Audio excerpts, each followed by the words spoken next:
I'm Dr. Games, and I want to welcome you to another Gamer Skills video.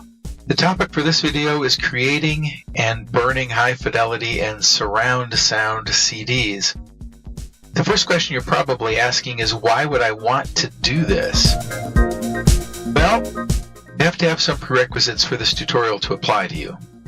First, you need a disc player that's capable of playing high-fidelity sound codecs. For example, this player can handle WAV files, also known as LPCM, in a variety of formats. It can also decode a number of Dolby formats, and it even has the potential to play a number of DTS variants. You can find out if your player can handle the various surround sound and high-fidelity options in several ways. First, you can look at its documentation. 2, you can look at the player. Often there are logos and stickers on the machine, as you see here. 3rd, you can look it up online. And 4th, you can just do trial and error. I want to add a caveat here, though. Sometimes players have unadvertised capabilities. The second prerequisite is that you have to have an interest in either high fidelity or surround sound or both. Just because you can do something doesn't mean that you want to do it or that you should do it. 3rd, you need access to high fidelity or surround sound files. While I cannot speak to your desire to listen to high fidelity or surround sound music, I can address the 3rd prerequisite, access to high-end music files. There are a number of ways of getting free high-end music files. Here are several, and these are going to be listed in the comments below. So one of the things you can do is you can just do a Google search, as I show here. The second thing is that if you do any support through Patreon or Kickstarter or any of the other crowdsourcing sites, often musicians are willing to provide high fidelity or surround sound files to you.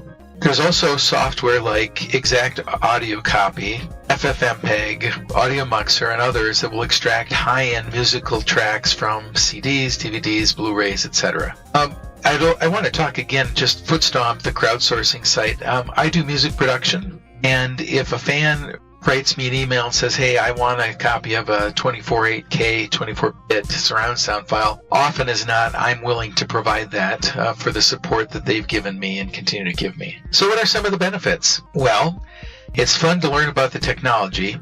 I have to tell you, I learned a tremendous amount about audio formats, how to produce them, extract them, etc., just to help create this particular video. I considered it a bit like a quest to find out what the capabilities of my systems were and how the CDs worked. Second, you can get some awesome sounding surround sound music. That's pretty cool. 3rd, you can impress your friends. And 4th, you can potentially produce useful, marketable products. Okay, you're still with me, so it means you're probably interested in creating your own surround sound or high fidelity CD. Going to be completely transparent here. This is about the 28th time I've done this take for this video. I did an original version where I described 2 methods of doing it. One was to modify an existing Q file. Another one was a couple ways to do it from scratch. And it was universally panned by people I love and trust. So what I have done, if you're not interested in creating your own, initially at least, your own surround sound or high fidelity CD, what I've done at this URL, which is also in the comments below, I have put those files, it's that same URL, and the way you access these is right click on them and do a save link as, and put them, I would put them all in the same directory with not a lot of other things in there, so they're easy to find. And then there are any of a variety of ways that you can burn that. Now I recommend you use ImageBurn because ImageBurn actually is the best at adhering strictly to the Red Book standards. Sometimes you need to use a high-end encoder, but they have a lot of things built into them so that they make it easier on you as the consumer. And what that means in this particular case is if you put in something like, let's say, a Dolby file and it's able to decode it, has right codecs, or you put in a DTS WAV file, it may convert it into a regular 44.1/16-bit file because that's kind of the standard for CDs. They might have thought you made an error when you put it in there. ImageBurn, on the other hand, is just a It's a little bit closer to the bone, as it were, a little bit. It's a tremendous product, and it's absolutely free. I love it. It also doesn't do some of the same level of error checking things, although it does do some. Anyway, that is there for you. So right there is alandroid.com commercial surround CD, and you can get at that.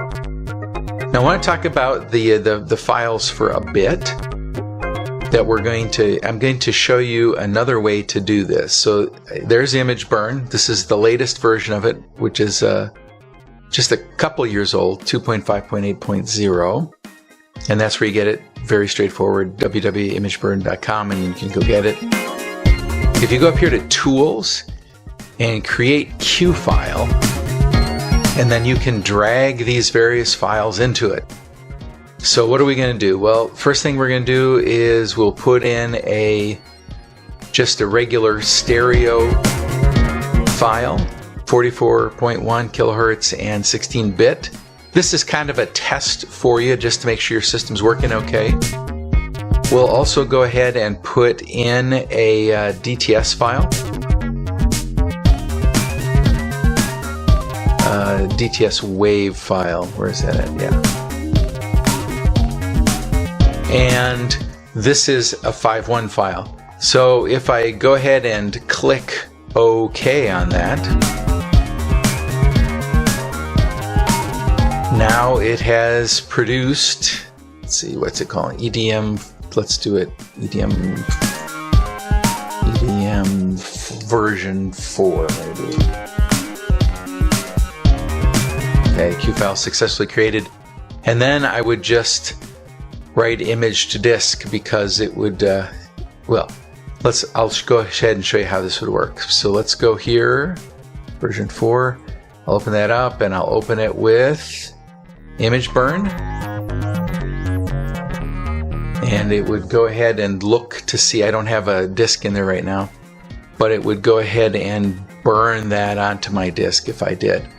Now, there's a couple variations on that. If I wanted to add the AC3 file for whatever reason, ImageBurn will, and I don't know why. I've looked online and I can't figure it out, but there is a workaround. You can create your own, or you can modify a Q file. And this is, I guess, where people thought it got a little confusing. Q file is very straightforward. Notice I'm just editing it with the regular notepad. Any old text editor will do. And if I want to add an AC3 file to it, I just put in the file name. And again, this has all got to be in the same directory. And I put AC3 behind it. Now, for whatever reason, ImageBurn will actually accept this and read it in, and it's all good to go. If you try to do it the way I just did it, where you drag and drop it in, it hangs, it gets confused, and it errors out. One thing I want to point out about DTS files is a couple things. First of all, almost any old wave editor, free or not, will produce a 44.1 kilohertz 16-bit stereo file. That's pretty common. There are many things, including one of my favorites, FFmpeg, that'll let you do 5.1 files, 6.1, 7.1, and a whole variety of things. A lot of ways to do that. The only thing about that is make sure that it's 44 kilohertz. It won't let you do a 48 kilohertz one. It would not fit the Redbook standard. And a lot of things will let you do Dolby, including, Sony Vegas, Sony Acid will let you do it, FFmpeg will let you do a variety of Dolby files, etc. Now on DTS, and that was my second website I wanted to show you guys, you're going to have to get a professional encoder to do that. Now, used to be that this was literally $250 a week. Now you can get the completely unlocked version of DTS Surcode Minatoka for $250 forever. That's pretty impressive. You're not going to legally be able to produce DTSs unless you use that encoder. Well, that's not the only encoder, but you're going to have to use an encoder. That's the best price for one that I could find, though. Another question people have sometimes is, how can I tell what the format is, what the codecs is for something? I will demonstrate with the completely free VLC, which is an absolute awesome recorder. So I'm going to turn this off so it doesn't interfere with the sound. And once you start playing it, what you can do is you right click, go to Tools, Codec Information, and lo and behold, it tells you that this is a WAV file. It's little endian. It's got 3 fronts, 2 rears, and the low frequency. It's 48 kilohertz and 16 bits. So that's a way to do it. And I will demonstrate with the rest of these. So let's go ahead and do the WAV DTS file as well. So, and same thing, we'll go ahead and right click, Tools, Tools, Codec Information, and it tells you that it's actually a DTS WAV file, and it's got the same set, and this is 44. The other caution I would tell you, whether you use the one that I put out there on the web or whether you do it yourself, start with the volume extremely low when you put these 10-bit files in there, whether it's a Dolby or whether it's a DTS WAV file, because if you're, for whatever reason, if the codec's not working properly, or if it's not installed on your particular player, if you have the volume up relatively high, it's going to come out with this wave of white noise, which could physically damage either the speakers, your headphones, or your, heaven forfend, your ears.